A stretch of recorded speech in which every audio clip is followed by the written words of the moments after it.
boys and girls, welcome to my channel, I'm For Classic and welcome to BenchART. So for today what I do have needed it is One Piece Pirate Warrior 4. This game it is developed by the Koei Tecmo and it is also developed by Omega Force, and it seems that they are using their in-house technology. They don't specify each engine they are using, and I wasn't really able to find any references from Unity and Unreal, so it really seems that they built in their own engine for this game. So looking to the settings, what I have in here, it is the game playing at 1080p with completely maximum settings over here. The eye settings, it is the maximum you can go for most of the settings, so yeah, it is pretty much maximum settings. So let's take a look on the requirements. These guys recommend a Ryzen 5 1400, 8 gigs of RAM and the GTX 1060 with 3 gigabytes. So what I have in here it is a GTX 1650 Super with 4 gigabytes, which is slightly superior to the 1060 in power and also VRAM capacity. They say that the recommended specs are for playing the game with the eye settings at 1080p at 60 frames per second, and it is true because I was able to get 60 frames per second in 1080p with maximum settings with no issues whatsoever. There are some variances in the graphic, but this is mostly related with fraps trying to align their frame rates or their frame times. So as for 1440p, even with median settings, I got an average of 60 frames per second. But there were a lot of drops here and there to something below of that. The minimum, although it was 52, but there was a feeling of inconsistency with the game that I didn't felt with 1080p maximum settings. So this game, as you could notice on the graphic, the game it is locked to 60 frames per second, even with VSync off, or even if you have a higher refresh rate screen, the game will always be locked to 60 frames per second. I tried to find the config file of the game, and in fact I was able to find it, but the file it is completely encrypted, which means that you can't change nothing out of this engine. You can't just disable this frame rate limiter, so there is no other way. The game it is fully capped to 60 frames per second and there is no way of changing it, unfortunately. So technical parts, that's it. 1080p 60 frames per second, 1440p median settings, 60 frames per second with a little bit of inconsistency and judder, and that's it. That's the performance you can expect with the GTX 1650 Super. But now about the game. The One Piece Pirate Warrior 4, this is, according to most of the users, a great evolution from the third game, especially engine-wise, and also a lot of new features built into the game. They say that the game it is fully packed with features and content, which makes it worth the money that you will give for the game. As a downside, some people are complaining about cooperative issues because you are able to play in co-op with your friends, but some people complain about the fact of being very hard to find their friends, and there are some inconsistency with the connections where they just get out of sync very easily. And also that's about it about the connectivity. As for the rest of the stuff, some people complain, and this is also my complaint with the game, the camera it is simply horrible. It's very hard to keep the camera focused where you want to look. There are some other references that people say that it is a little bit bad, like for example the giant characters are not implemented properly.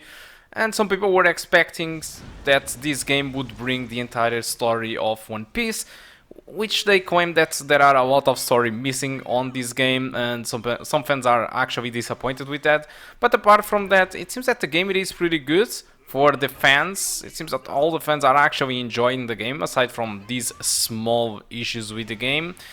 And actually on Steam, the game it is scored at 86%, so it doesn't feel that bad either. So a reasonable release in my opinion. Although the price for the game might be a little bit big, it is a AAA price at the time of this video.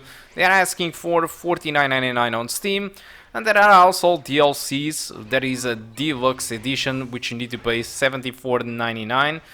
This deluxe edition, I'm assuming it brings all the DLCs that the game feature, which brings a character pass and also anime song pack. So yeah, good stuff. So guys, I think that's all that I want to talk about One Piece Pirate Warrior 4. Hope you keep enjoying the rest of the video, and I do hope to see you soon. Goodbye.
ありがとうよ。おかげでさっさと片付いた。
もう少しで逃げ切れるな。